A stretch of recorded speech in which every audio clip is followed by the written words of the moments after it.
All right, so let's get started. So let's start with our first page here.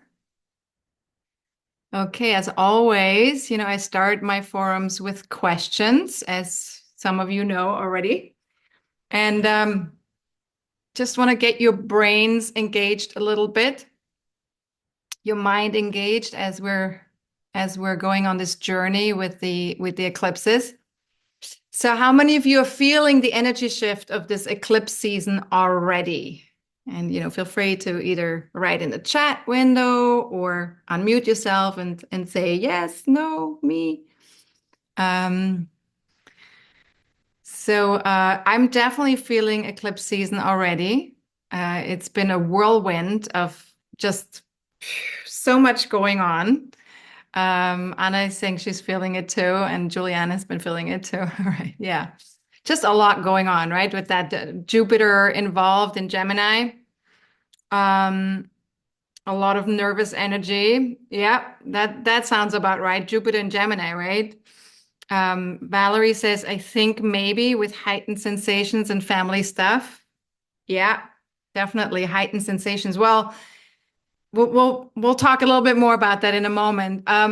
How many of you are curious to hear how either one of the eclipses are impacting you personally? Who wants to know how that's impacting you personally? Because we have two eclipses, right? Julianne, definitely you have a question, which I will be answering at the end as well. Very curious. Okay, great. So I hope all of you guys have your birth charts ready and out and either on the computer or print it out or wherever you like to have them. And how many of you have planets or points in 20 to 29 degrees of the mutable signs? So Pisces, Virgo, Gemini, or Sagittarius. 20 to 29, or maybe even 19 to 29 degrees since Jupiter is in 20 degrees of Gemini, right? If you have any of those, then the lunar eclipse that we just had last night, that one will be impacting you more powerfully over the next 4 weeks. And then if you have 5 to 15 degrees of the cardinal signs, which is Jupiter, Aries, Cancer, or Capricorn, then of course you're going to feel the solar eclipse more strongly, which is the one that's coming up in 2 weeks from now, right? But before we dive into all of this, thank you so much for being here. For those of you who are here live, thanks so much for watching. If you're watching this as a recording, and yeah, thank you for your time and your effort, and your being part of the membership if you are. And yeah, today, of course, we will be talking about the first North Node eclipse, lunar eclipse in Pisces Virgo, which is the first one of the eclipses that is starting a new eclipse series that just happened, the one that happened last night on the 17th. And then also the second South Node solar eclipse in Libra, which started last year. That eclipse cycle started in 2023. And so that eclipse cycle is slowly coming to an end. What happens with these eclipse cycles, sometimes they overlap, right? So even though the moon nodes are still in a particular sign, we already have eclipses that are happening in the next sign over, which the moon nodes will transfer into. And so that's why there is this overlap between two different types of eclipses in terms of the signs. Now, I will be answering questions towards the end of the webinar.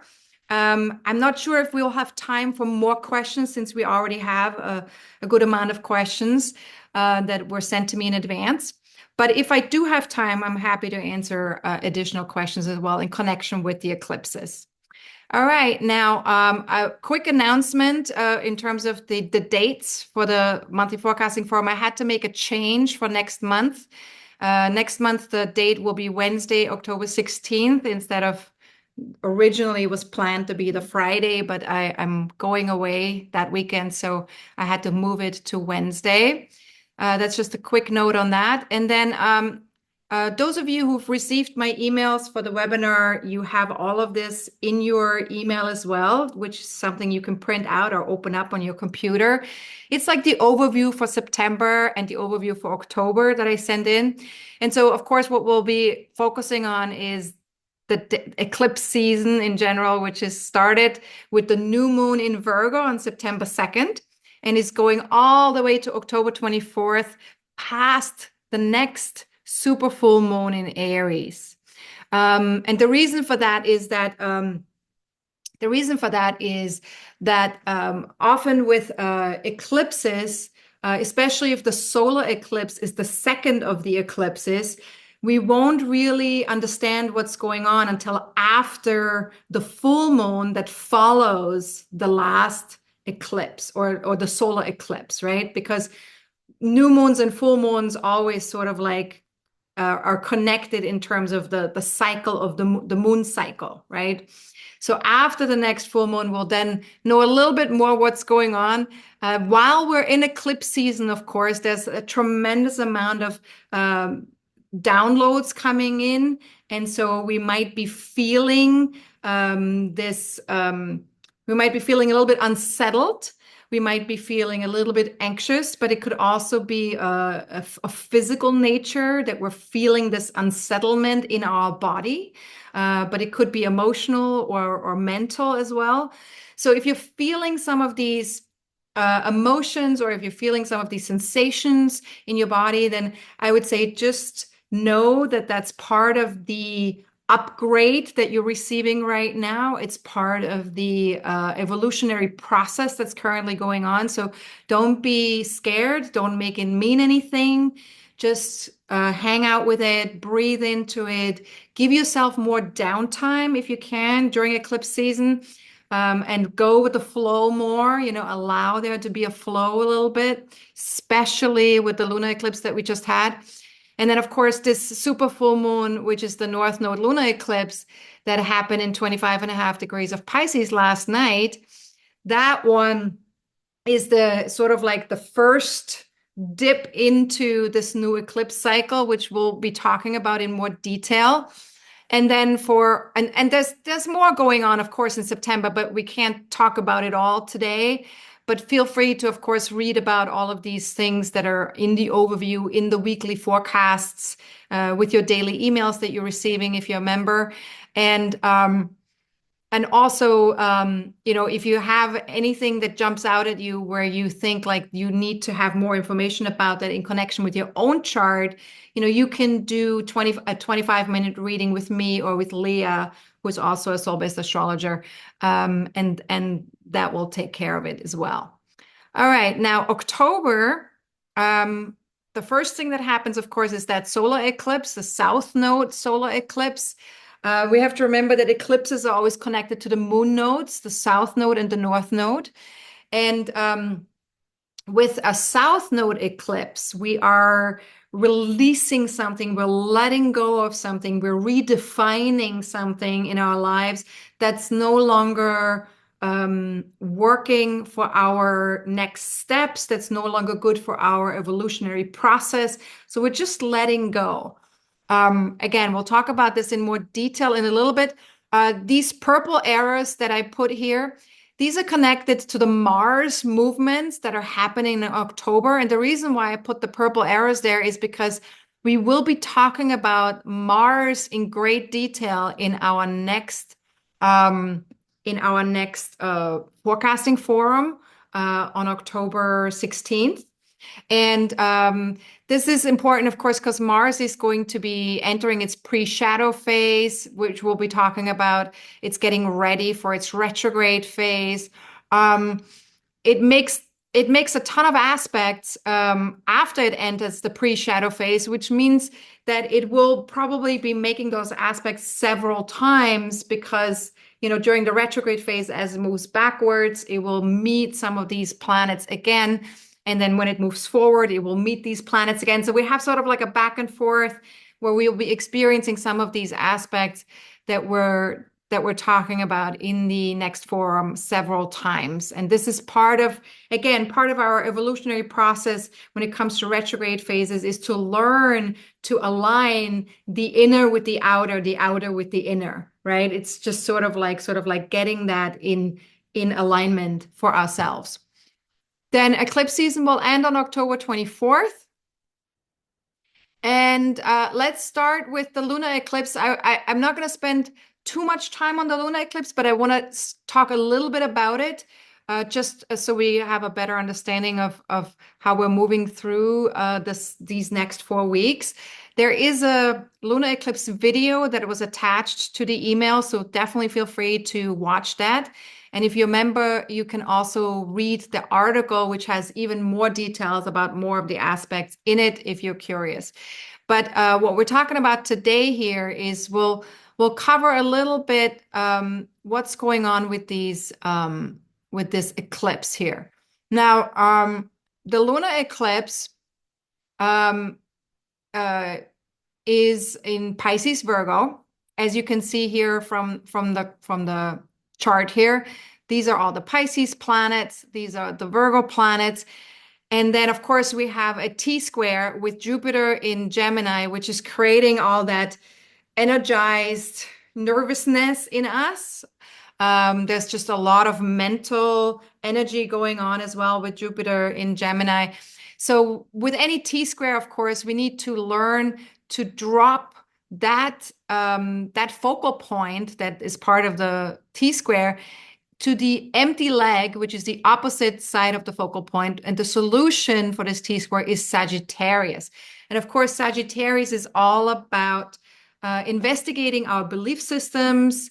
It's all about looking for the larger meaning, for something that we can understand in a bigger arc, right? So it's like having a philosophy, having a sort of like something to think about that helps us make sense of what we're experiencing, but it not being something factual or concrete necessarily, but it being something that helps us elevate ourselves out of our day-to-day, our day-to-day thinking, our day-to-day experiencing. So with this lunar eclipse, our physical and emotional bodies feel the intensity of all of what's going on here. And so we have to keep in mind that eclipses ultimately support a shift in consciousness. And so it helps us bring us closer to our heart center, to our soul's path.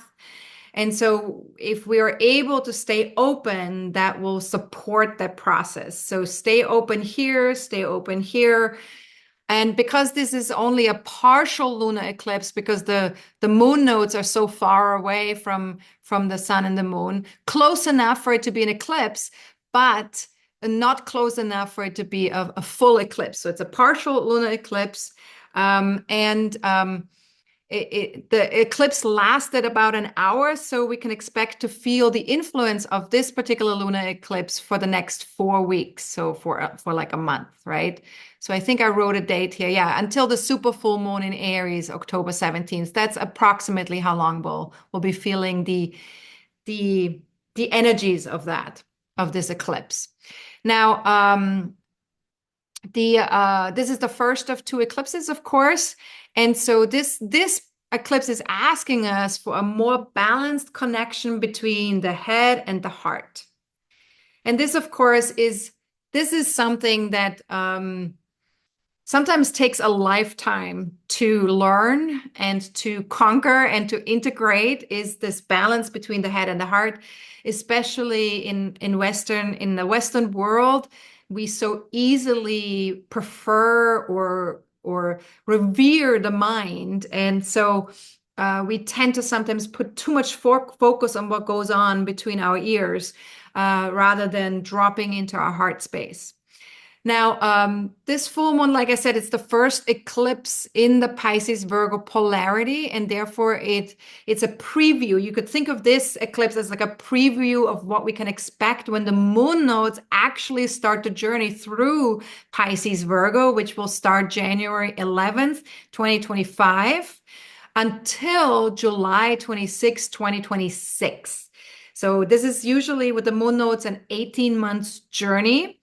And so, like I said, there's like an overlap right now between the two different energies, the Aries Libra polarity, which is where the moon nodes are currently, and then the Pisces Virgo polarity, where the moon nodes will journey into in January. Now, this full moon also calls us to release or redefine our conditioned minds. And the reason why I say release and redefine is because we have the South Node very close to the Sun in Virgo. And so there's always a needing to either release something or redefine something when it comes to the South Node. We need to be conscious there so we can let go of something that doesn't serve us any longer.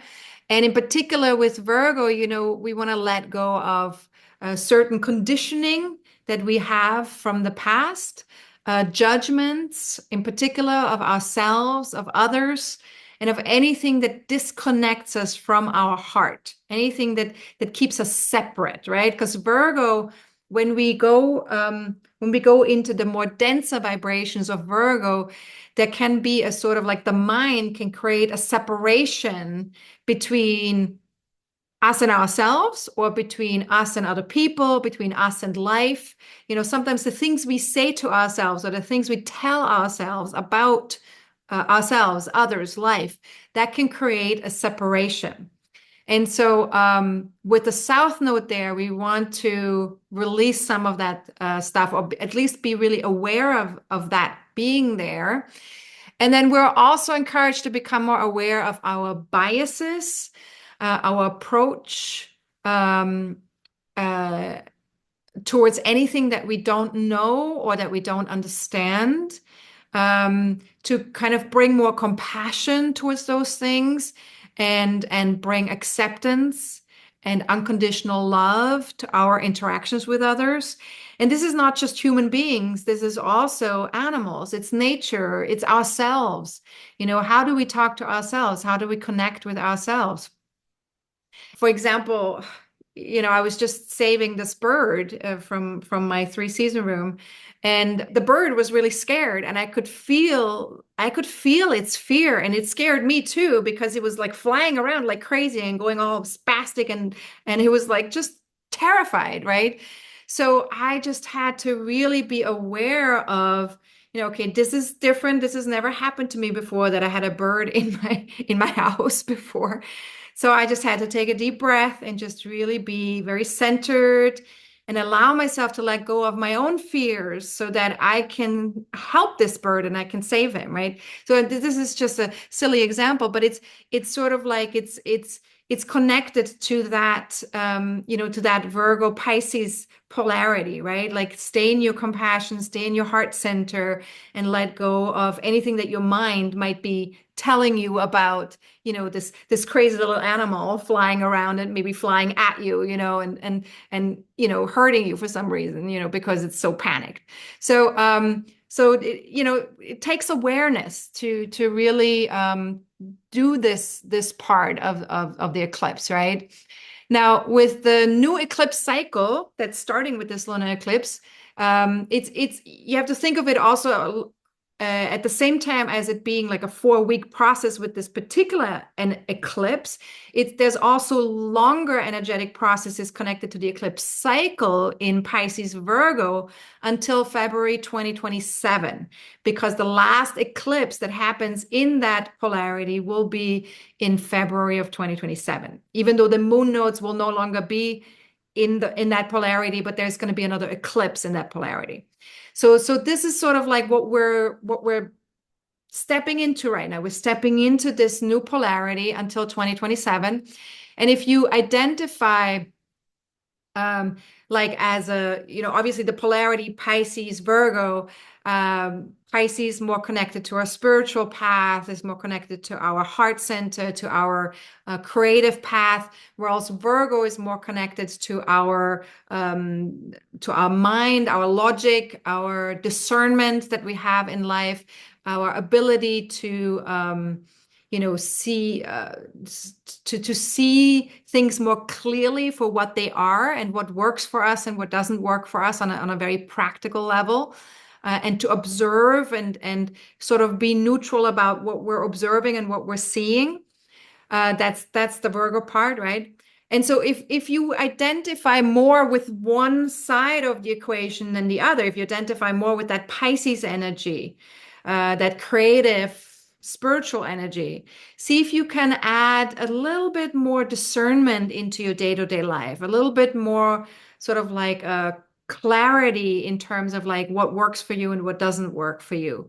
And if you're generally more of a rational, practical person that's very fact-based in your life, see if you can add more of a dash of heart space, imagination, flow, trust, creativity into your life, right? And some of you might be sort of like somewhere in between as well. That's fine too. Now this lunar eclipse has also an Earth trine, as you can see here. And that's connected to having more of a flow and ease with practical endeavors, also connecting to the physical realm, whether that's our physical body or whether that's physical things. Can also be finances, because money is physical as well, even though nowadays we don't really use physical money very often anymore, but it's part of the physical experience. It's certainly not a spiritual experience, money, but it is a physical one. And so, with that grand trine, you check in with your body, check in with, your finances, check in with anything physical that you want to be manifesting on this physical plane, on this planet, and see how you're doing, see how you can connect to the physical realm in a way that where you can reinvent yourself, or you can empower yourself a little bit more, right? Because we have Uranus and Pluto involved. And then, of course, the main planet for this lunar eclipse is Neptune, because Neptune is the point that's connected to the moon at its closest. And it's also the ruler of the lunar eclipse. So that's asking us to tune in and really open our hearts, open up to love whenever possible. It's very much about forgiveness as well. That's another aspect of this eclipse. And it has to do with we want to encourage ourselves and others to forgive ourselves, to forgive others, to forgive the world for anything that has felt less than heart-centered, less than ideal. Obviously being on this physical plane, there are always challenges that we have to deal with, because as spirit beings, we're just love, and we're free. There's freedom and love is what we are as spirit beings. Whereas on the physical plane, there is density that exists. And so we have to sometimes work through polarity issues. We have to work through challenges that are not maybe in alignment with pure love and with pure freedom. And when we experience these things, it can be sometimes a little bit harsh and difficult. And so we want to just keep opening ourselves up to this human journey that we're on, and to see it as not just as a burden or as a painful thing that we're experiencing, or not just as a huge challenge that we have to constantly wrestle with, but to see it also as like a gift to us, something that we've been given, and not just given, but something that we've chosen to be a part of ourselves, because we wanted to learn, we wanted to experience love within the challenges, within the density, within the struggles. So to really find, to fine tune ourselves, to really find that love, to find that ability to forgive, to find that ability to to stay connected to our true nature, to our spiritual nature, to our soul self. That is really what we're here to accomplish as much as possible. But of course, it takes time. We have so much conditioning to work through and to sift through that sometimes this is not so easy, right? Now, the moon also aligns with Saturn in Pisces here. It's not as close as Neptune, but still within 10 degrees. And that's asking us to slow down and to get more clear about our own divinity. Where is our own divinity? How do we connect to that? And where do we feel an energetic match between our own heart center or our own spirit selves and everything else around us, and what's not an energetic match, right? Where do we feel a draw or a connection, and where do we feel a disconnect? And also, it's very much about choices with Saturn, right? We have to choose what works and what doesn't work, what's in alignment and what's not in alignment. So, what choices, can we make with Saturn in Pisces in connection with, being able to rest better, being able to be present more fully with our own energy body, right? It's very much about our own energy body. Are we in tune with our own energy body, or are we so distracted by everything that goes on between our ears? Are we, or all the information that's constantly moving through? Are we so distracted that we're not able to be connected to our own energy body, that we're not even present to that? So really recognizing also our tendency, whether that's conscious or unconscious, our tendency to see ourselves as victims of our own circumstances or the actions of other people, or even the actions of other countries, or the actions of political or other figures out there in the world that are sort of like public figures. So, really become aware of where are you still going into victim mode, because Saturn in Pisces really wants us to be very clear that we're not victims, that we're always making our own choices. And those choices are connected to where we want to focus, right? Saturn is about focus. So where do you want to focus?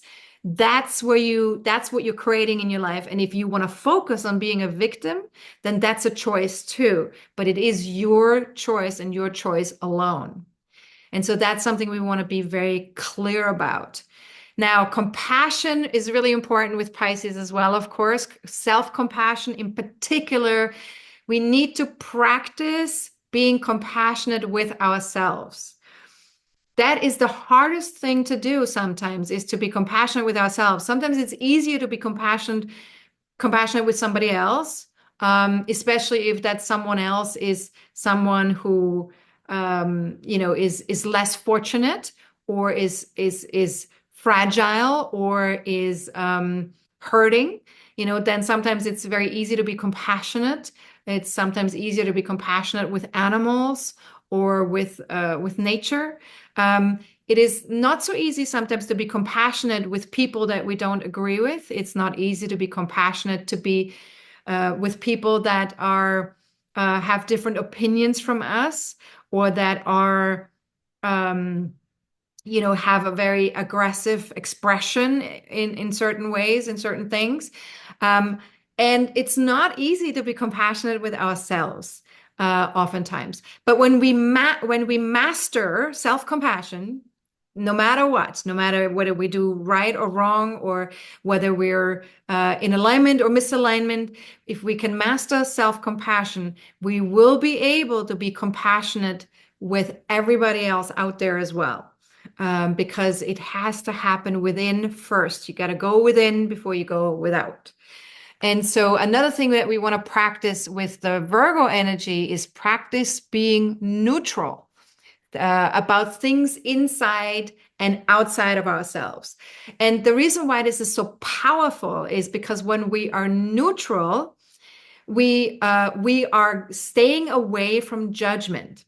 Neutrality is connected to observation without needing to have a negative opinion about what we're observing.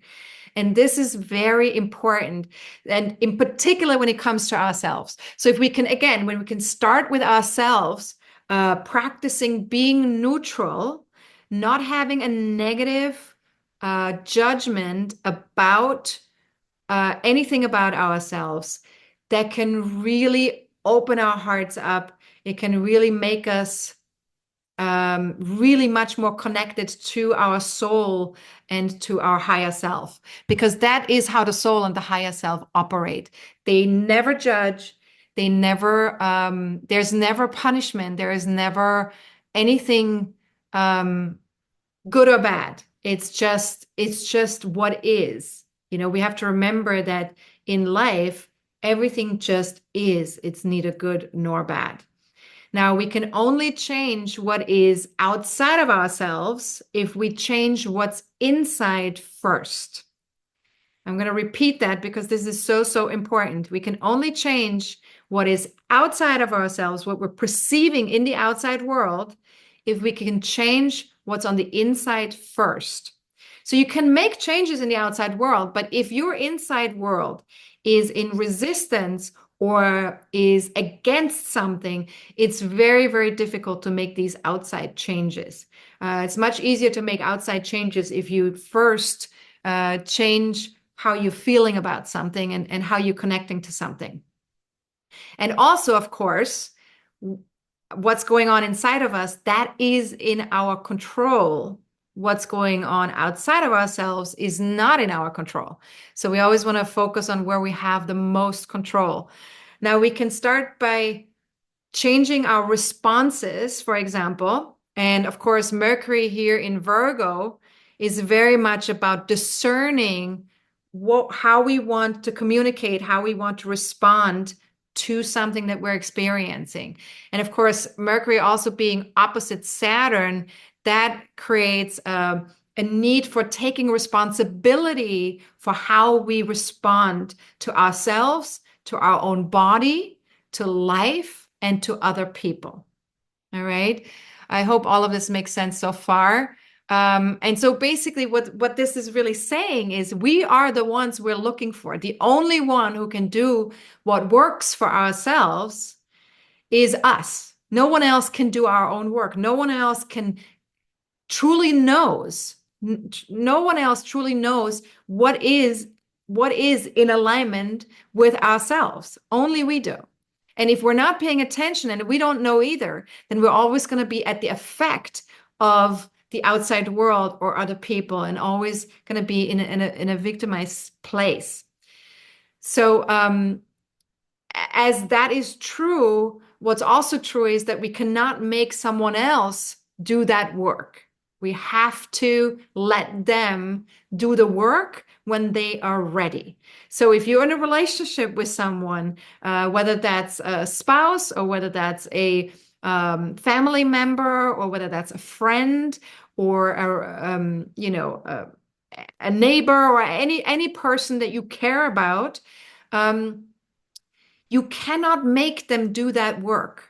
They have to get to the place themselves. And the best way for them to see that this is important work to do is if you lead by example, if you show them by example that this is the work that you're doing, and therefore that is the path towards greater alignment, greater freedom, greater love, greater peace. All right.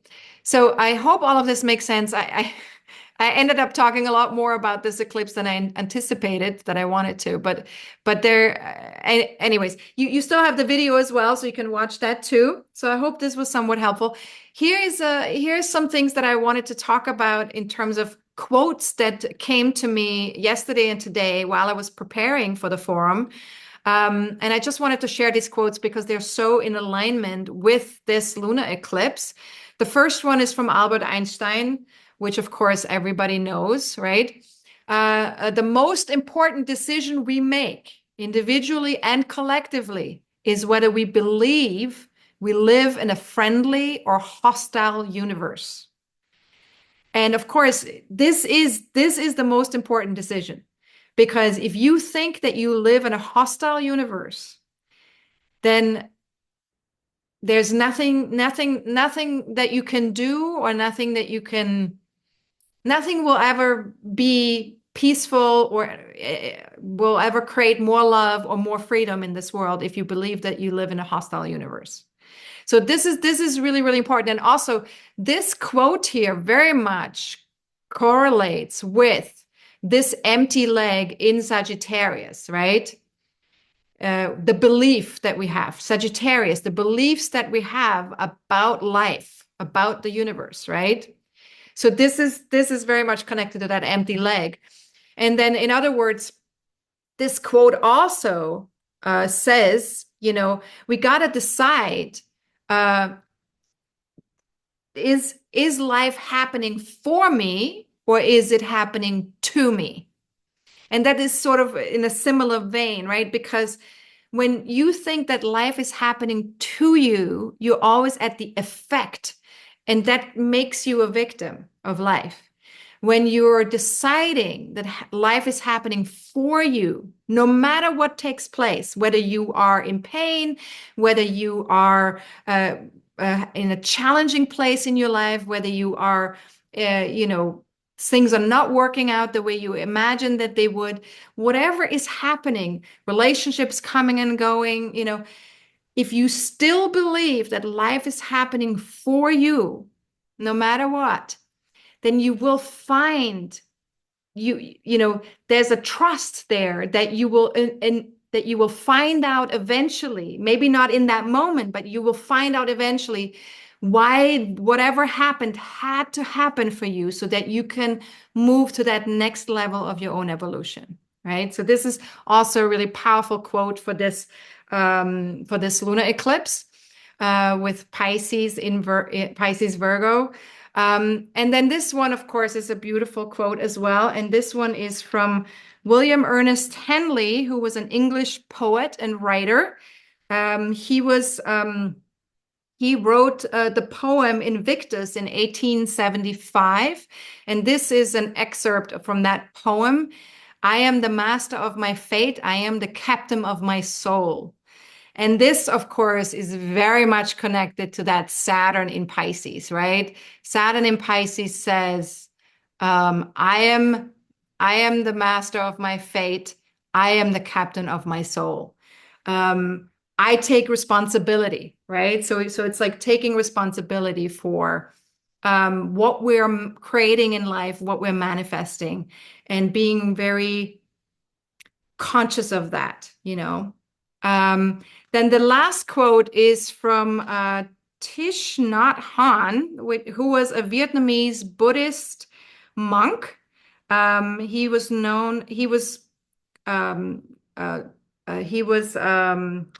how do I say this? Uh, People were calling him the father of mindfulness, and he lived he was born in the beginning of in the 1920s, and he passed away in 2022. And this quote is a really beautiful quote that is very much connected to that polarity between Virgo, the mind, and Pisces, the heart, right? So the longest journey you will ever take is the 18 inches between your head and your heart. This is not a big distance when you look at it, right? But it can take so much practice to go from here to here, from here to here. In particular, when it comes to ourselves, when it comes to how we treat ourselves, what we say to ourselves, decisions that we make that are either serving us or not serving us, that journey from the head to the heart. And so I thought these were some really powerful quotes. Feel free to take a screenshot of these quotes if you like, so you can have them for later. Yes, and Valerie is saying this was an amazing teacher. Yes, absolutely. I mean, all these are all people who are have incredible connections to their soul self.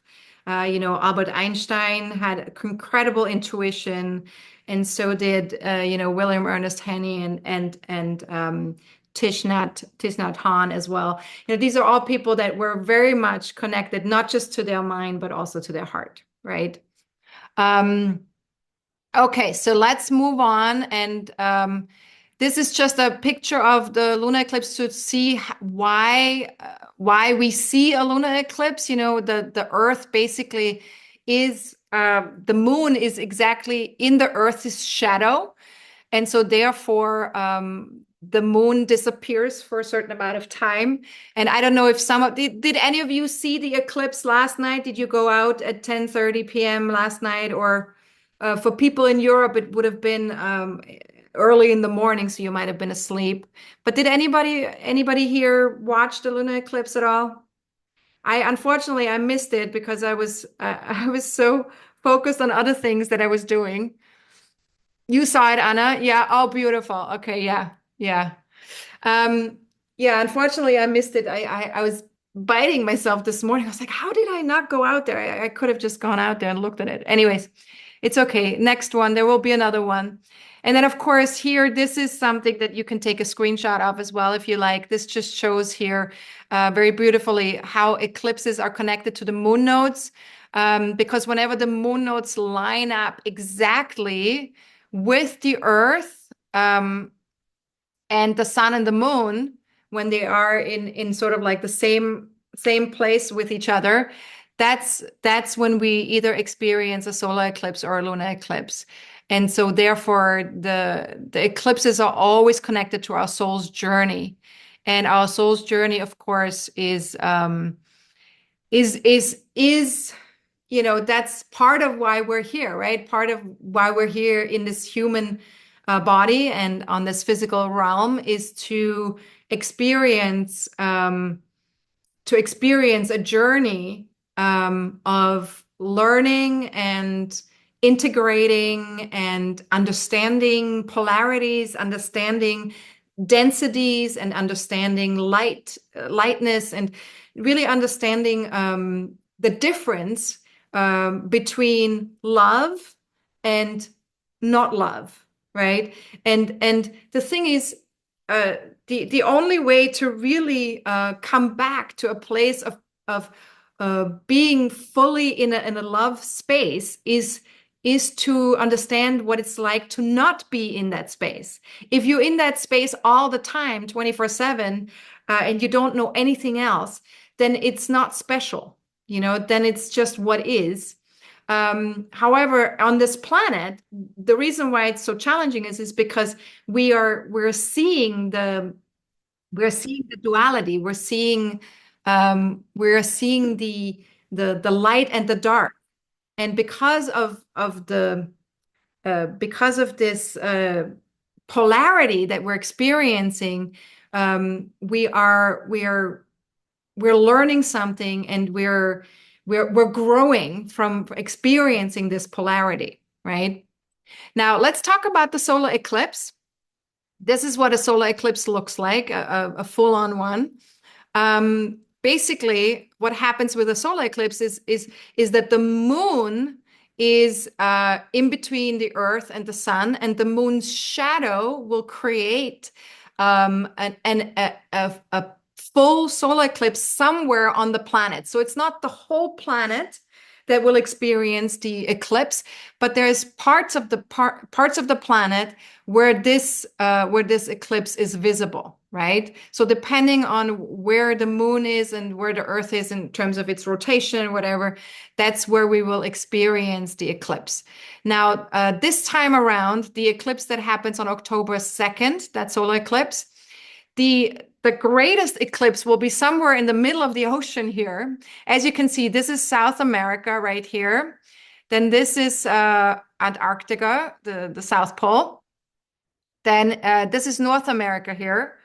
And So the eclipse, as you can see, that orange line here is where there is a full solar eclipse on that orange line. So it's really just the very southern part of South America is going to be experiencing a full eclipse. However, all of these the metrics that you see here, you can see here that there are partial solar eclipses visible all the way up to here in South America, and also maybe a little bit up here in northern America here on the maybe Canadian border here in North America. And then I think there might be some of the islands here. There's some islands here, Hawaii, I guess, we'll be seeing it as well. All right, now let's go to the eclipse chart. So what we see here with this eclipse is that we have a lineup in Libra. The south node is pretty close to the sun and the moon. Then we have Mercury, which is also very, very close to the sun and the moon. And all of them are making a square to Mars in Cancer. So this is the biggest aspect in this eclipse chart. This eclipse cycle will last until the next solar eclipse, which will be in Aries on March 29th, 2025. Okay, so there's another eclipse in that polarity, in that Aries Libra polarity in March of 2025. And I think that will be the last one in that eclipse cycle. And so let's talk a little bit about this solar eclipse just to see. I will also be recording a video on that next week. So feel free to also watch the video for more on that and read the article. But basically, the most important thing is that Mars in Cancer squares the moon nodes in Aries Libra and the eclipse, the sun and the moon and Mercury in Libra. And that is creating really an opportunity to release old patterns from the past. Because remember, Cancer is about the past. It's about our upbringing, our family, our familiar, right? It's what we feel emotionally comfortable with. And so this creates an opportunity to release some of these patterns, to shift how we are connecting to our past. And also in particular in connection with the masculine energies, right? Because we're talking about Mars here. And of course, Mars is also connected to that Chiron in Aries. So there's a lot of healing that needs to happen with the Mars energy, with the masculine energy currently. And so anything that we've been carrying around for decades or even the span of generations, that's something that we get an opportunity here to release, let go, to redefine some of how we want to move with some of this stuff moving forward in the future. And so this is really a turning point, right? This solar eclipse will be a turning point both on a personal and on a collective level. And it encourages us to become more conscious of our needs, what we need ourselves, our emotions, our feeling body, right? Because this is Cancer we're talking about. And to truly practice self-care as much as we can. Self-care is really, really important in Cancer. How we treat ourselves, how we treat our own feeling body is something that we really need to pay attention to. Are we there for ourselves when we have feelings? Doesn't matter what kind of feelings. Are we there for ourselves? Are we there for ourselves so that we can feel more supported, in our own lives? Are we making sure we're getting plenty of rest? Are we making sure that we're eating properly? Are we making sure we're getting love and affection? Are we giving ourselves love and affection? These are all things that are connected to self-care and to having the more self-care we can practice, the more our emotional body is going to feel calm and centered. if we're able to focus on that, if we're able to do that work for ourselves, then we are much more capable of responding to life's events instead of simply reacting to them. And of course, this is going to be quite important. It's always important to make sure that we're not in a reactive state, right? And the best way to do that is to make sure that we're taking care of ourselves really well, because if we can do that, we're not going to be in a reactive state, right? If the focus is right here. Can you take responsibility for your actions and for your reactions, basically, right? And then, of course, we have Mercury is squaring that Mars as well. So this might create some need to have some conversations or some discussions about certain things that you may have needed to have for a while already, but now it's like sort of like Mars is saying, enough, let's go, let's have this discussion now. And so what you want to make sure, of course, is that if you have certain conversations or discussions with other people, that they're productive, that you look for win-win situations with other people, and that you are very conscious about the fact that aggression does not solve anything. It can only burn bridges with other people or sabotage your own progress. So be aware of your aggression, and the best way to avoid aggression within yourself, of course, because you don't have control over what other people are doing, but you have control over, your own aggression. To avoid aggression, or impatience can be impatience as well. Impatience can lead to aggression as well. Is to practice self-care. So make sure that you feel safe, that you feel nourished from within, that you feel connected on an emotional level, you take good care of yourself emotionally, that you self-soothe, and that's how you can avoid impatience leading to aggression and leading to destructive experiences. Now, the good news with this is that Venus, which rules Libra, is in Scorpio in this chart and is making a trine to Mars. And so this trine here helps us accomplish some certain things that we've been wanting to accomplish for a while. So just check and see what is it that you'd like to accomplish.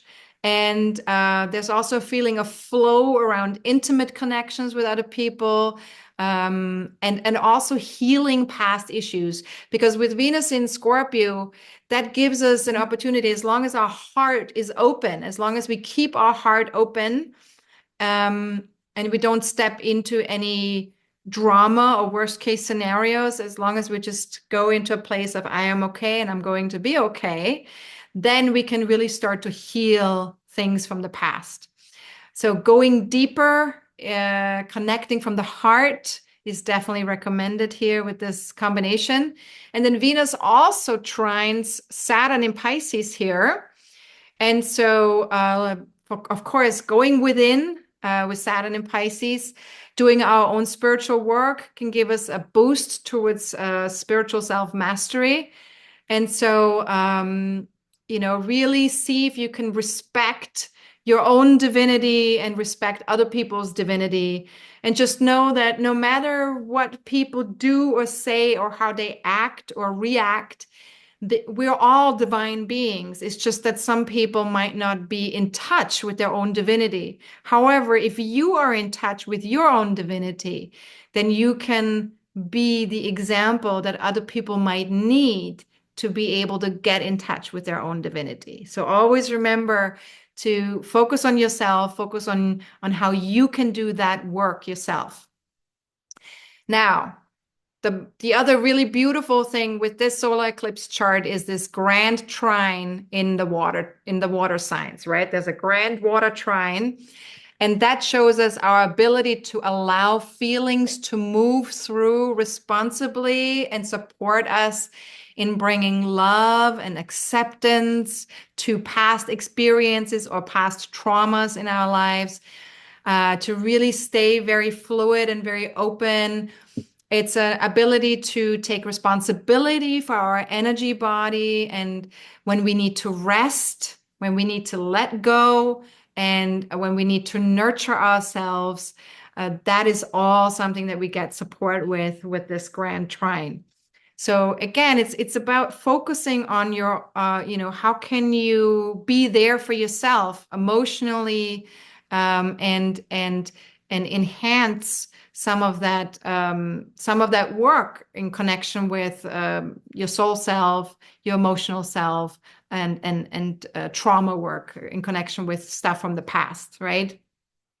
Now, it really helps us to release any unhealthy attachments from the past as well. So letting go of anything that we're still attached to, right? Because as human beings, we do get attached to our past. We do get attached to, um, you know, things that are familiar, that we know, that we already know. Whether that's something that serves us or not doesn't necessarily matter. If it's familiar and it feels like we know it, we tend to hold on to it as human beings. So this grand trine is just helping us release anything that we're still attached to, and it's helping us also with trusting ourselves, trusting the process of life, and stretching outside of our own comfort zone and being more open towards new experiences.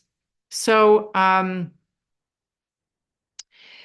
of the things you might want to do with this eclipse, especially, of course, 48 hours before and after an eclipse, we're in the thick of it, right? So if you 48 hours before the solar eclipse and after the solar eclipse, we're definitely feeling the downloads the strongest.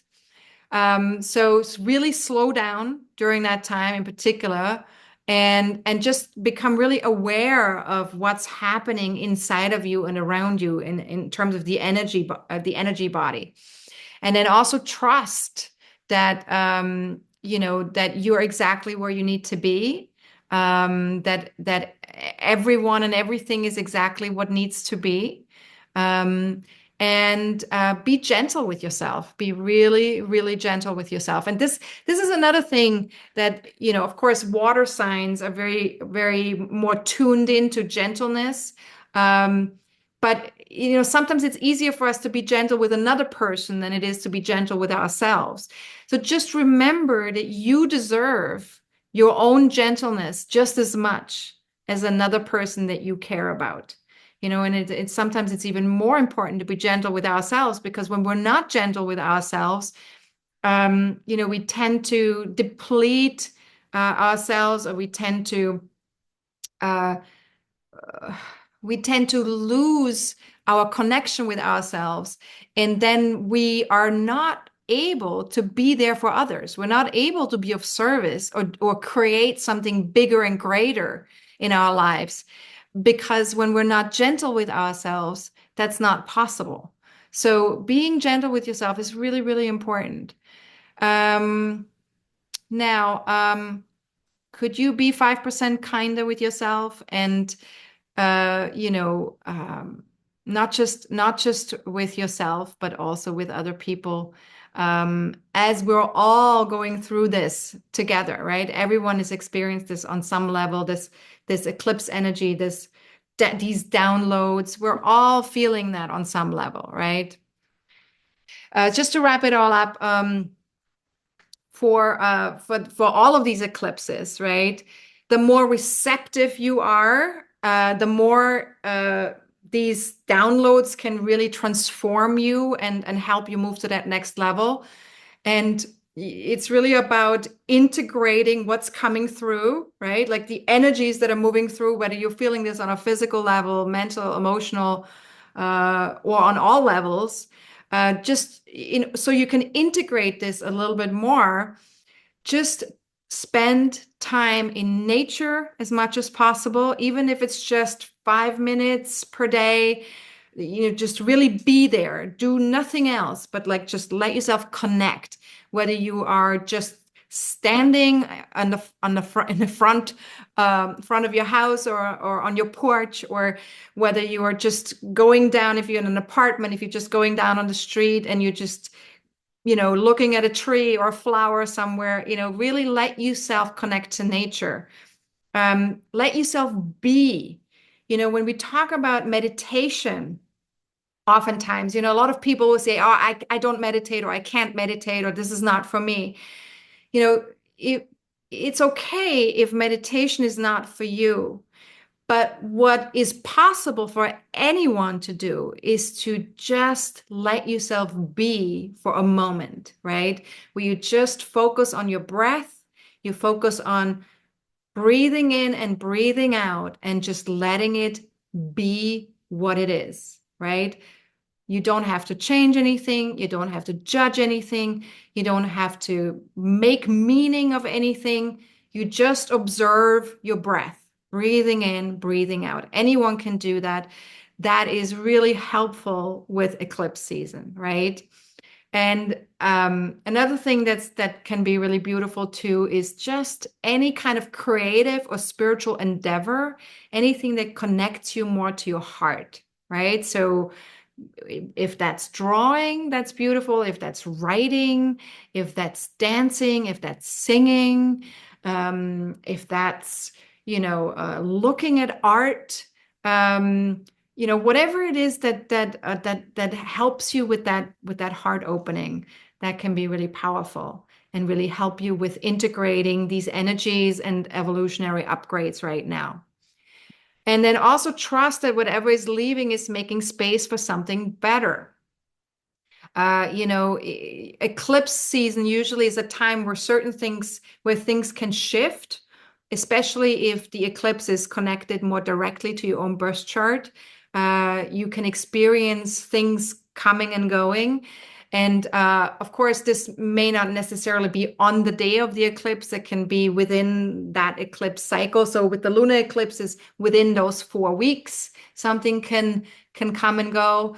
Or with the solar eclipse, it can even be within the next 6 months. Something can come and go. And it just kind of makes space for that. But the bigger things will happen within eclipse season, so between now and October 24th, right? So if something happens between now and October 24th, allow it to happen. Don't panic, just breathe. Just know that it's happening because it needs to happen for whatever reason. And if you are at all ambivalent about taking a certain action during eclipse season, where you're not sure, shall I do this? Shall I not do this? Does this feel like it's coming from fear? Do I feel like I'm pushing right now? Anything like that, just hold off until eclipse season is over. Okay? All right, so that's that about the eclipses. Now, I just wanted to mention very quickly that I have a podcast radio show that I'm doing every month, and the next one will be on September 27th at 8 a.m. And you can access these shows via my YouTube channel. If you go to YouTube at astrologercoach.com and then go to my playlists, the playlist that will show up is my latest Solidity Today show, Hot Astrology with Sonja. And if you click on that list here, the most recent one will always be on top. So you can always watch that if you're not watching them live. And I always make announcements in the weekly blogs and in the, in my videos as well about these shows. So if you see those announcements, you can also just click on the link there. Okay, Valerie said something about coconut milk and some chirachi powder. Oh, that can be comforting. Okay, yes. If you have any kind of herbs or meals or things that help you calm your nervous system, one of the things that I swear by is lemon balm tea. And I think I've mentioned that before in videos and forecasting forums. Lemon balm tea really calms down the nervous system. Chamomile tea can be really helpful too. Then there are so many things that can help your nervous system. In particular, if you stay away from sugar or sugar products, especially processed sugar, that can also really support your nervous system as well. So these are some things that can be really helpful. There's so many things on YouTube or in newsletters that you can get that can teach you about, how to really connect to your body in a healthy, helpful way so that that you can honor your body's health in a way that supports you to stay more grounded, more peaceful, more just healthy and happy. So yeah, so these are all great things. And Anna's saying she's been trying the lemon balm tea. Okay, fantastic. Awesome. How did you like it? How did you like the Oh, you've been growing it. Oh, fantastic. Oh, that's amazing. Okay. So that would be probably even more powerful if you grow it yourself and then make it into tea. That's fantastic. That's the best. Yeah. All right. So now let's go to our own birth charts. Let's take our own birth charts out. Let's see how these eclipses are impacting each one of us personally. We have to move a little bit. So these are both my birth charts. This is time passage, and this is astro.com, same chart. And then if we look at our birth chart, so this might be a lot to look at right here. But basically, let me just show you real quick. The reason why I did this is because with the eclipses, right? The thing that is involved in the eclipses is the sun, the moon, and the moon nodes, right? So what we want to look at in our natal chart is where is our natal moon, where is our natal sun, and where is our natal moon nodes, right? Because these are the things that are involved in eclipses. And so the natal placement is always a clue to where some of these things will play out in our own lives, in addition to where the eclipse is taking place, right? So, I have the moon in the first house in Scorpio. So for me, it's connected to my physical appearance, but also my physical body, my persona, my personality. Then my sun is exactly opposite the moon in the seventh house, connected with Mercury in Taurus. So there it's connected more to my interactions with people, my one-on-one relationships with people, and how I can honor myself and be myself with other people, right? That's my sun in the seventh house.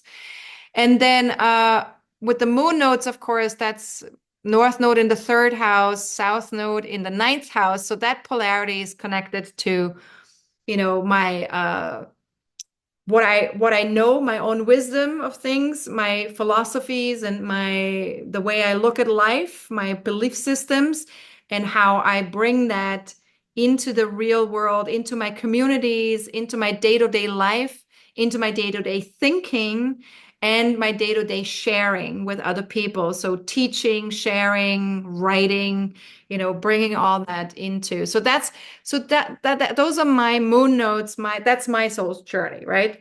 So knowing all that, and then of course there's another layer, which is the aspects to the moon and the aspects to the sun, which the sun only makes an opposition to the moon. So we have that full moon energy here in my natal chart. So full moons are always quite powerful for me because I have natally almost a full moon energy here. And then all the other aspects that Saturn is making a quincunx to the natal moon, Chiron is making a quincunx to the natal moon.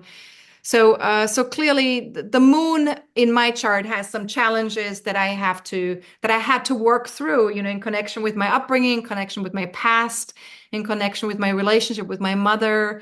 So there was a lot that had to be worked through, and that had to be where I had to learn to, make the bigger choices, make the better choices for myself, to become more self-responsible, in my relationship with others, in my choosing of my words and my communication with others, in my own healing process, in connection to my own personality or my own identity, and in connection with my day-to-day routines, my health and work routines.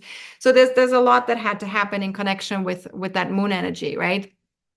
Now, if we look at, so here are the houses, And please remember, you have that as a handout in your attachments in the email. So feel free to use that handout when it comes to where your sun is, where your moon is, where your moon nodes are in terms of the houses, because these areas of life will be impacted by the eclipses. And then also, of course, where the eclipse is taking place in terms of the houses. Really look that up for yourself to see how that's playing out. And then if you look at the solar eclipse, right, you just need to look at where does 10 degrees of Libra land in your birth chart, right? So where is 10 degrees of Libra? In my case, it's in my 12th house. And it's also making a square to my own moon node. So this is a really powerful eclipse for me, the solar eclipse, because it's literally like a turning point. Whenever you have squares, especially if you have two squares that are both squaring in opposition in your chart, that's usually a turning point. Something is shifting a great deal in your life. And so I feel like, and I've been sort of feeling this sense of something shifting for me in connection with my relationship to my own higher self, to my soul self. And I feel a much deeper, stronger connection to my heart space, to my heart center.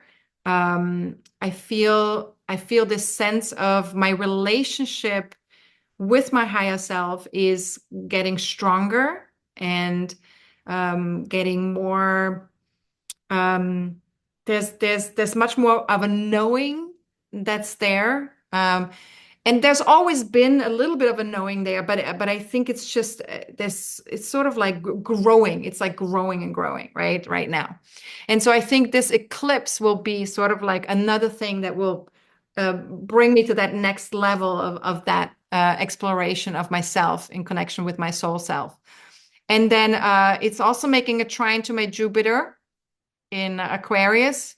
So that here it signifies that there's some kind of a connection that there's more of an ease in connection with collaborating and connecting with other people, and also with sharing maybe my belief systems or what I believe to be true about life, and maybe also in connection with my past, with my upbringing, because Jupiter is in my 4th house there, so that could be as well.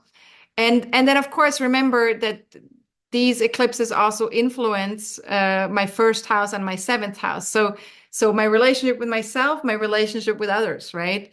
And then also my moon nodes, the houses of my moon nodes. So how I communicate, how I share, how I use my own wisdom, and how I connect to other people, right? So there's some shift that's happening here. So I'm really excited about that, and curious and open to be receiving that shift.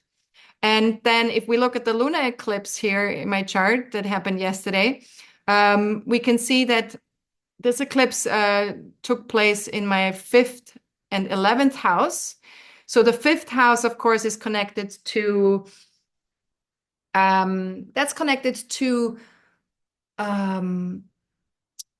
creativity. It's connected to being playful, being joyful. It's connected to self-expression. So it's really important for me to connect, to connect to myself, to my higher self, through self-expression, through creativity, through joy, having joy in my life. And so that's something that I'm definitely exploring a little bit more, and bringing that joy also, bringing that joy and that love and that unconditional love and that understanding to other people in the world, bringing it to my communities, my online communities, bringing it to people that I'm interacting with, maybe through teachings or maybe through sharing something that helps people discern or helps people become more conscious, more aware. So there's that going on, and of course this eclipse is making a beautiful sextile and a beautiful trine to my sun in the seventh house. So there's a real nice connection that I'm feeling with my one-on-one relationships with other people currently, right? And for the next 4 weeks. So definitely something to take advantage of for the next 4 weeks. And then before we go to our questions, I just wanted to quickly invite you guys to also take advantage of the membership discounts with the readings that you're getting for star members. It's 20%. For universal members, it's 10%. And you can do something as little as a 25-minute reading, which is the soul purpose reading, or you can do a follow-up reading if you've already done a reading with me. So these are some really great things that are available for you as a member.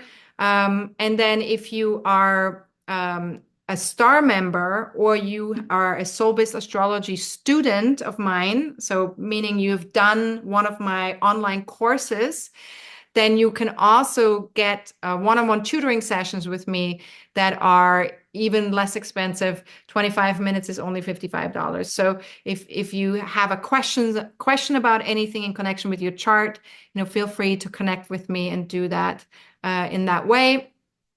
And then I also wanted to mention very briefly our next forecasting forum, which will be all about Mars.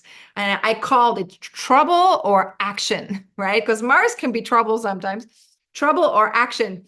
And we'll talk about the pre-shadow phase in Cancer Leo, which starts on October 5th until December 6th. And then the Mars-Pluto opposition, which is exact on November 3rd. And then the Mars retrograde phase that begins on December 6th. And then there's some other aspects that Mars is making, which you can see from your overview, from the October overview, which we'll be talking about as well. So it's all going to be Mars, Mars, Mars, Mars. So questions we can ask ourselves here is, what are you after? And are you taking the right actions, right? And then that will, again, it will be October 16, which will be the Wednesday, not on the Friday. And that will be at 5 p.m. New York time, 2 p.m. Pacific time, and 10 p.m. London time. Okay. Here are the fees if you're not a member. And universal members always get a 10% discount no matter what, no matter whether there's an early bird special or not.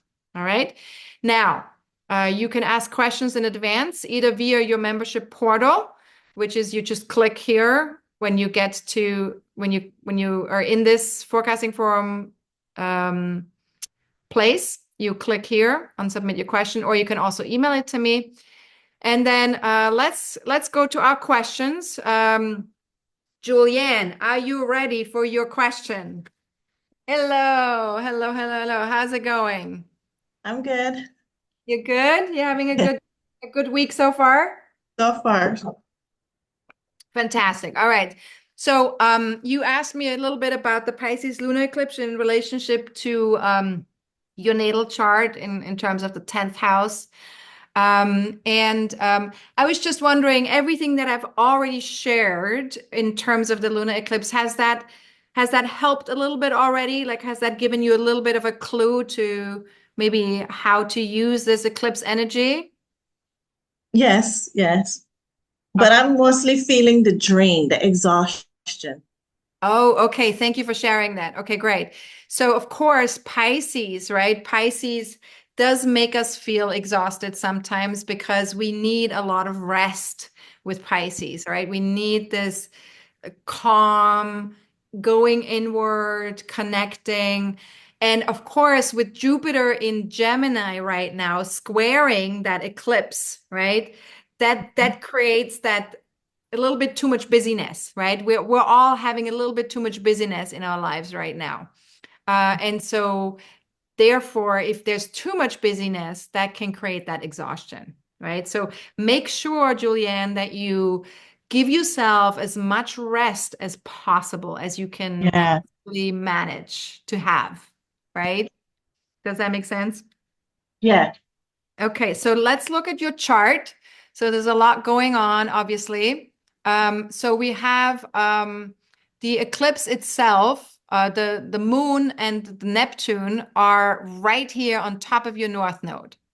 So this is a very important eclipse for you, right? Because the North Node, that is your soul journey. That is what you're trying to get to in this lifetime. Mhm. And having that in Pisces, you want to make sure that you are always sort of like moving towards your heart center, that your true north is your heart center.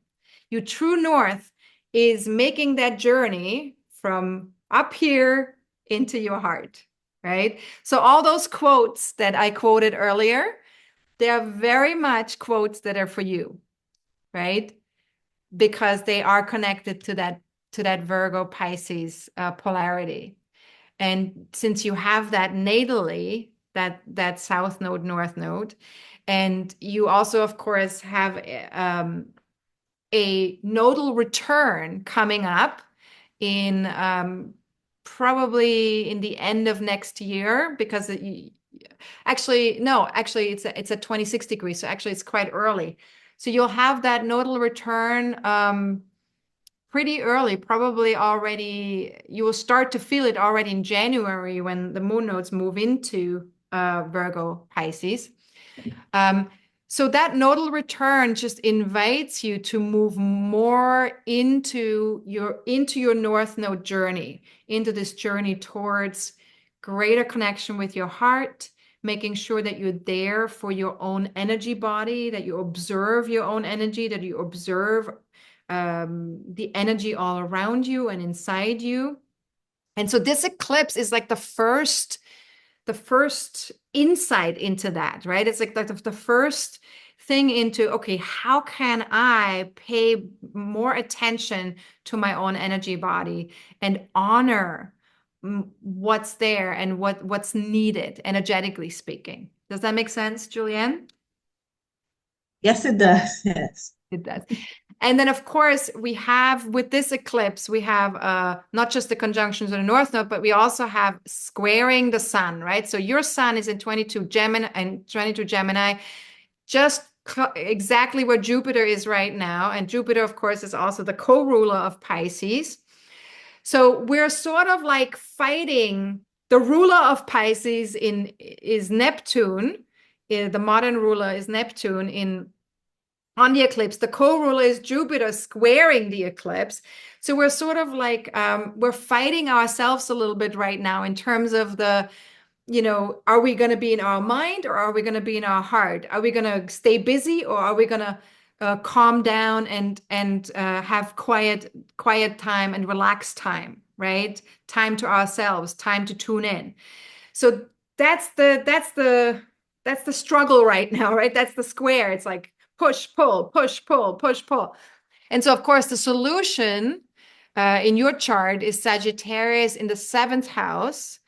So, rather than being that busy, there's a lot of busyness in your life right now, see if you can move more into connecting with other people and shifting shifting your own beliefs about yourself through connecting with other people. So when you connect with someone one-on-one, they might be able to give you a new perspective or a new way of thinking about how to connect with yourself, or how to connect with this North Node energy, with this Pisces energy. So, so listen to what other people have to say, rather than listening to your own mind, right? Like your own mind that's just a lot of conditioning that's going on. There's a lot of stuff there that needs to shed, that needs to file, sort of like that needs to be let go of, right? And listening to other people will help you to find perspectives that help you get more centered within yourself and more grounded and more lovingly connected with yourself. Does that make sense? It does, totally. Yeah. Beautiful. Yeah. Okay. And I mean, look, you are a very intuitive person to begin with because you have a lot of planets here in the 12th house, right? That's part of your natal moon is there as well. So, one thing that's important is to not separate yourself from others too much, right? To stay lovingly connected, right? And the best way to stay lovingly connected is to stay neutral, right? To stay neutral and heart-centered. Does that make sense? Well, that is actually the struggle because I work all the time, but I also need time to separate because otherwise I feel, I mean, I was working all the time, so I knew that I was going into a place where I feel drained. So this is the Yes. first time in a long time I took time off just to rest, but I do self-isolate just so I can be in my thoughts. Yes. Yes. So I'm not saying to not take time out, right? I'm not saying to not be there for yourself when you need to honor your energy body, right? If your energy body says I need rest, then definitely rest. Yeah. But what I'm saying is to not separate yourself from others. So you can get rest and be by yourself. But if you're doing it to to separate yourself from others rather than to just honor your energy body, then you start to create a story around why it is not good to be around other people. Okay, I understand. No, Does that make I sense? know. Yeah, I understand now. I Yeah. do separate so I can rest and regroup because I'm always around people. Yes, yes, yes. So finding that balance, right? Finding a balance between that busyness Mhm. and the, paying attention to what's needed in the moment. Uh, Yeah. what your energy body needs to so that you can have a connection with yourself, a healthy connection with yourself, right? Mhm. Having that balance, very important. Yeah. Yeah. And of That's course, my your conditioning, right? Because that all these Virgo planets are in the fourth house down here. So your conditioning is very much connected to, um, you know, I need to be of service. I need to be there for other people. I need to help other people, yeah. right? It's a very strong conditioning that you have. And so it's important for you to learn to, it's not that that's bad. It's just that if you do too much of that, you get drained, right? So the South Node is always the place where you feel drainage if you focus too much there. Mhm. The North Node is the place where you can gain freedom and peace and where you can feel energized, right? Yeah. So this eclipse is going to help you to find more balance in connection with not feeling so drained and to re-energize yourself when you need to, Yeah. Yeah. right? That's the journey. And That's it's hard because I feel like I need to go and do something, but I'm just so tired. Yes. And when you feel tired, honor it. Honor Yeah. the tired. Don't push, right? Like sleep, rest, go to bed, un switch off, switch off your mind, switch off your interactions, right? Yeah. Honor. Honor the resting. The Yeah. resting is so important. Thank you. You're welcome. All Thanks. right, Julian. The next question is with Meredith. Hi, Meredith, darling. Are you here? You also wanted to know about the eclipse. Yeah. Yes. Hello, hello, hello. So Hi, I'm, thanks. I'm going to ask you the same question. What I've shared so far, has that been helpful for you to sort of understand a little bit how to move with the lunar eclipse for the next 4 weeks? I came late. I have actually three things today at the exact same time. So I was trying to Uh-oh. go to all of them. I missed the lunar eclipse part. That's all I right. came right in at the solar eclipse. That's all right. You can watch the recording. That's totally fine. So basically, you've been definitely feeling that Jupiter busyness, right? The busyness of that Jupiter energy. You have multiple bookings that you've been engaging in. So yeah, so that makes sense. now you're for you, the lunar eclipse is taking place also in the 10th house up here. And it's very, very close to your career point, right? Like pretty much almost on top of it. Isn't it in my 9th house? No, because your career point is 22 degrees of Pisces. And the eclipse is at 25.5 degrees of Pisces. Okay, I think I must have been it must be whole signs versus something now. I must be getting mixed up. I see. Yeah. Okay, so you work with whole signs. Okay. Yeah, I think it was because, and that's why I thought that that it had to do with law and yeah, so I'll listen to you. yeah, I mean it still does because your natal moon is in the 9th house. And so the eclipse, of course, is still going to be impacting your 9th house and your 11th house because of the natal sun and the natal moon being there, right? But the eclipse itself is already in your 10th house, and right on top of your career point. So basically, what that means is you're being invited to really focus on the long term. Focus on what are you creating in the long term, and create from your heart center, create from a place of trusting, from a place of unconditional love, really connecting. What is it that I want to create out there in the world? Do I want to come from love, or do I want to come from fear? Right? So it's really important. Who am I being out there in the world, right? Because the top of the chart is always the most visible to the rest of the world. And so if you can be the highest expression of yourself on the top of your chart, then that's what people will perceive and see.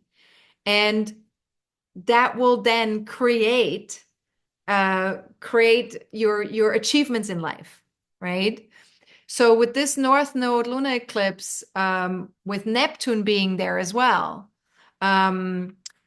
you're definitely wanting to, really tap into your heart center, tap into your intuition, your knowing, your going with the flow, receiving your own love, like really be there for yourself, receive your own love, be kind to yourself, be gentle to yourself, with yourself, all of that stuff, right? Now, Jupiter, which is the co-ruler of Pisces, is going to be in your 12th house.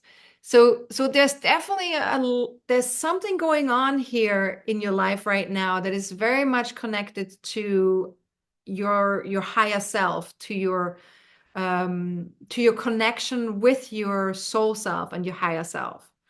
And you're being invited to really trust that whatever is coming through is supporting you. So as best as you can, really you have to do you have to be able to receive all of that love that's coming in and that's coming through. And to really also do the work that we've been talking about a little bit earlier with the lunar eclipse. And I just invite you to go back and listen to that recording, because that work is going to be so important for you. That work on really working on yourself is going to be very important for you in connection with your spiritual journey. Because having the moon in Pisces natally, having Jupiter in the 12th house, having the North Node eclipse in Pisces on your career point, all of that is very much you needing to open yourself up way, way more to the love that you are. Loving yourself, appreciating yourself, connecting with your higher self, trusting yourself. There's rather than allowing other people to sort of like take over for you, to really make sure that you take over for you, in connection with your higher self, right?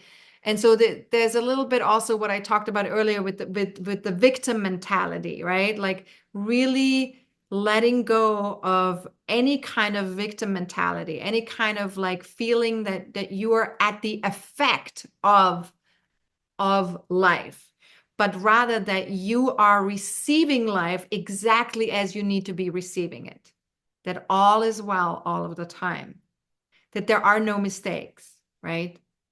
So that's kind of part of the lesson of this lunar eclipse, is to really learn how to connect to that within yourself, right? Does that make sense a little bit, Meredith?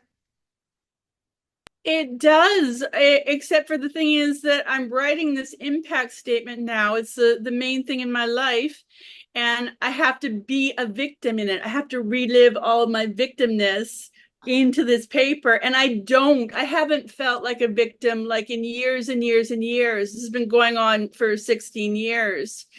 So yeah. That's okay. That's okay. That's just you. That's just a process that allows you to become more conscious of this and to let it go finally, completely. That's all. Okay, That's yeah, and also I found it interesting, just quickly, that that to find out, yeah, it's in the 10th house in Placidus, yeah. because it's kind of like this process, and what I'm writing down is kind of like going to be my career. I think, it's film. It's like I'm going to turn it into a film, so it's kind of, that's interesting too. It That's could be my legacy that way. Yes, absolutely. And of course, film is very much connected to Pisces, right? These are creative endeavors, spiritual endeavors. So yeah, absolutely. Like really um focus on what it is that you want long term and how you want to show up long term. Absolutely. Yeah. And then of course with this eclipse, the solution point is Sagittarius in your sixth house. So doing the day-to-day work, making sure that you are healthy, that you are taking care of your physical, emotional, and mental well-being, right? And that you allow for sort of like the bigger picture to take place, that you allow for, um, you know, take a look at your belief systems. What are your belief systems when it comes to your day-to-day routines? When it comes to your work routines, when it comes to your health routines, what are your belief systems currently? And see if you can um,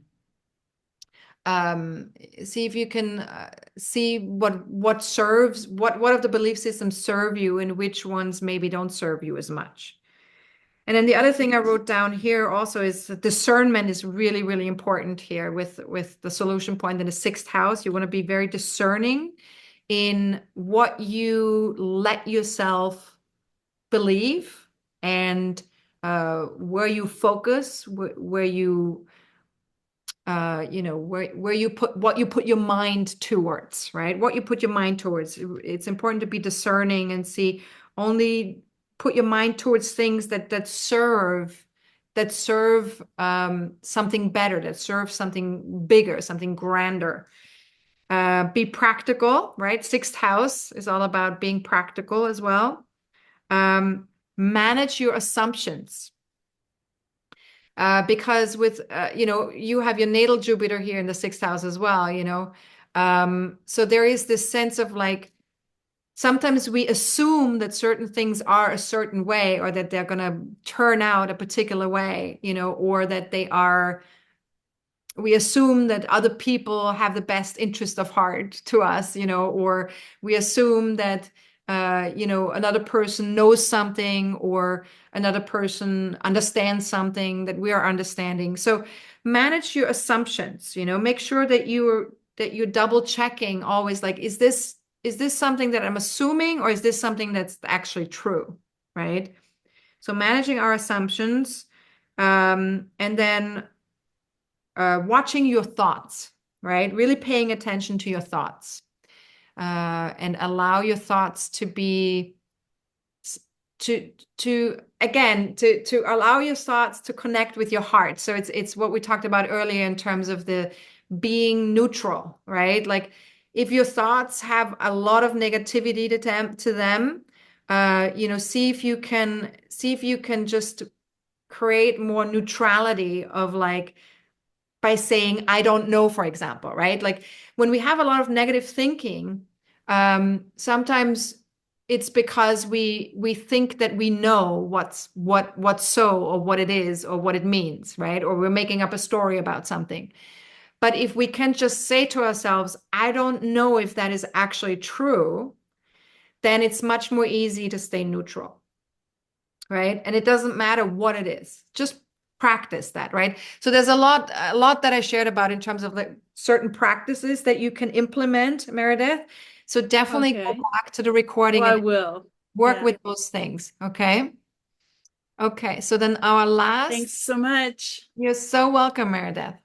Now, the last question is from Valerie. Valerie, are you still with us? How are you doing? Yeah, Hi, Valerie. I'm still here. Still here. You made it to the Yeah, end. yeah, Thank you so yeah, much. Now, I'm going to ask you as well, did any of what I already shared already help in terms of answering your question? yeah. It did, yeah. And I listened to, I read the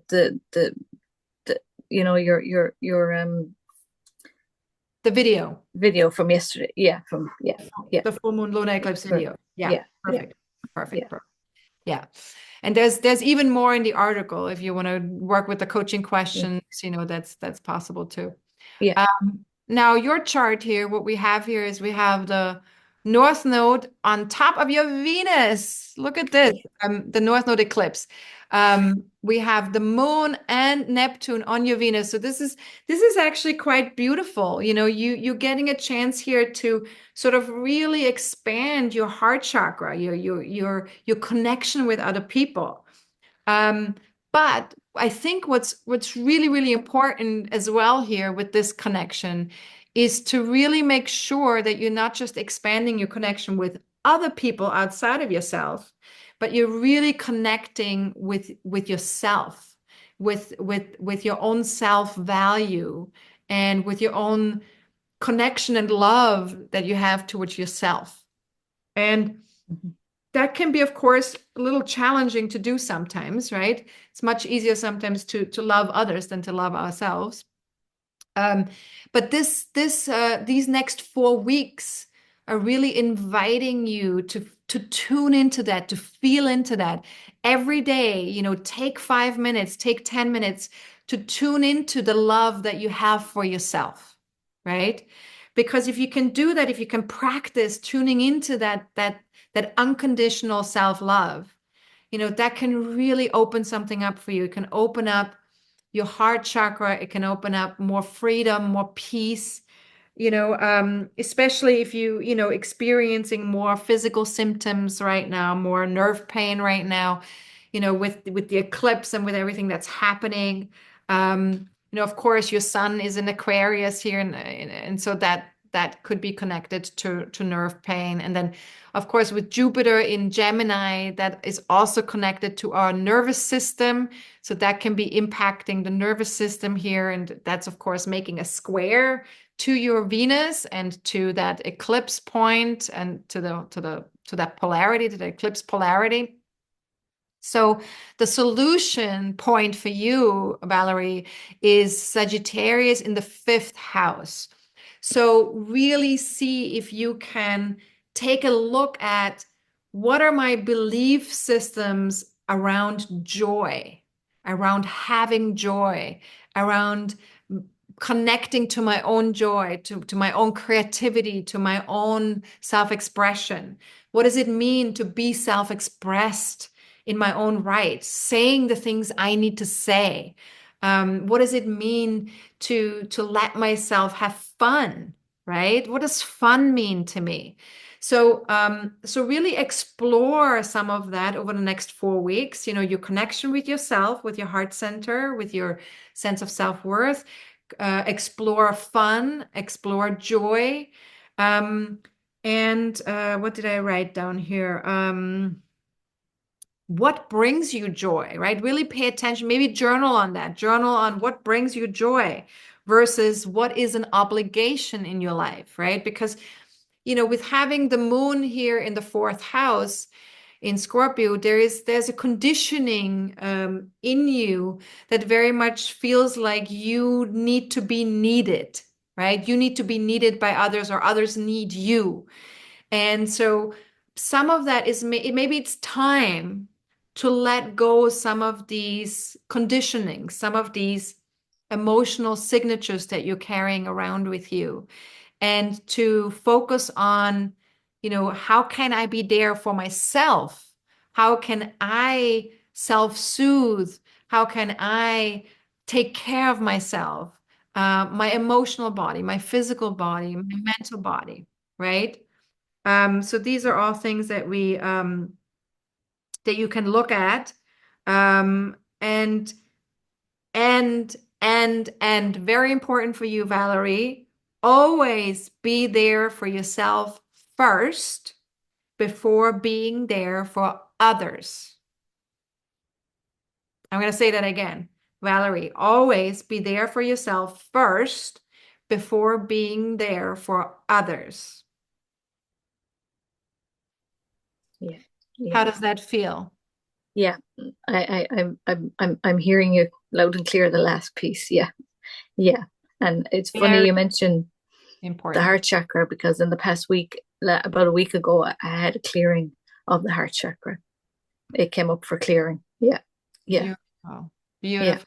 I'm so Yeah. happy to hear that. Okay. Yeah. Thank you. Yeah. And your relationship with yourself is the most precious, most important relationship that you have. It is. Yeah, it is for sure. And that includes the relationship that you have with your body. That includes the relationship that you have with your mind. That includes the relationship that you have with your emotions, with your feelings. Yeah. This is very, very important. Yeah. This is where you can make the biggest difference, is having a really loving, caring relationship with all of those parts of yourselves. Yeah. Yeah. And by the way, for everybody who's listening to me saying this to Valerie, I'm not just saying this to Valerie. I'm saying this to all of you, to everyone. I'm saying this to myself. This is true for all of us. The relationship that we have with ourselves is the most precious, most important relationship. Especially if you are the type of person who tends to focus more on other people than on yourself. There has to be a balance, right? There has to be a balance. If there is not a balance between the relationship that you have with yourself and the relationship that you have with others, there's going to be a breakdown of some sort.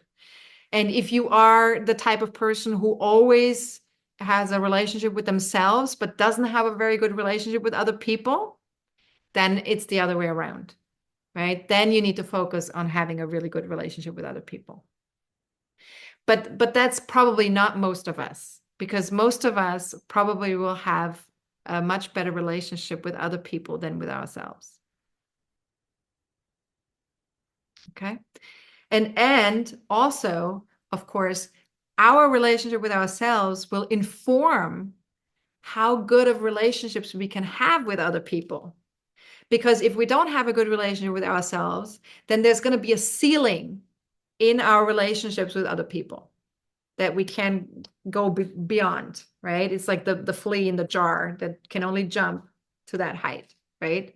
So if we have a better relationship with ourselves, then that ceiling goes away, and then we can have much, much more abundant, more beautiful, more grand relationships with other people as well.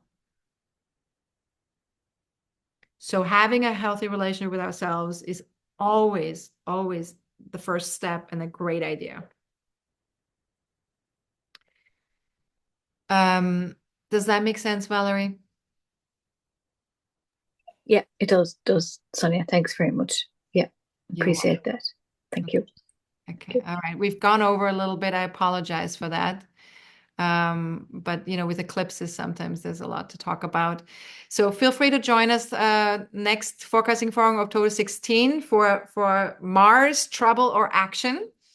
And yeah, if you need anything else, if you're watching this as a recording and you need to connect with me, you can either do the 25-minute soul purpose reading with me, or you can do a one-on-one tutoring session if you're a star member or a soul-based astrology student. All right. So have a good one. Much love to all of you. Remember to stay connected with yourself, stay open-minded, open-hearted, and that's the best way to get through eclipses, through the eclipse season. All right.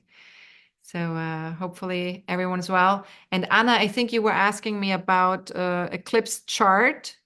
Let me just see.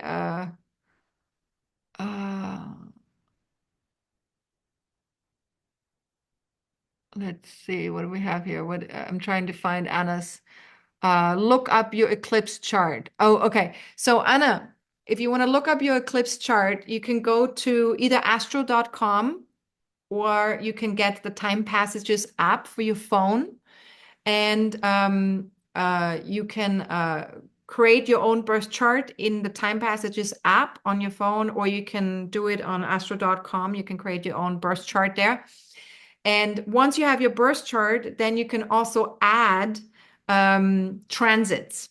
So you can create a transit for the day of the lunar eclipse and a transit for the day of the solar eclipse.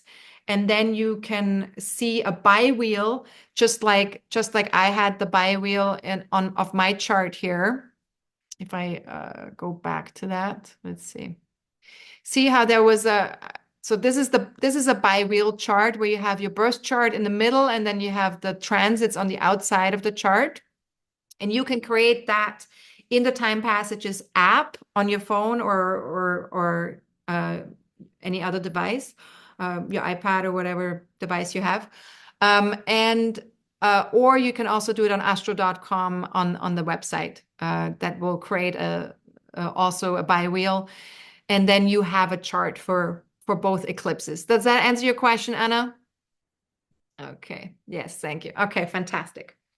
All right, so let's go back to the last page here. If you have any feedback for me about the webinar or anything else, definitely feel free to email me at info@astrologercoach.com and just let me know what was missing or what you need, or anything that you want to share that supported you or that was beautiful for you.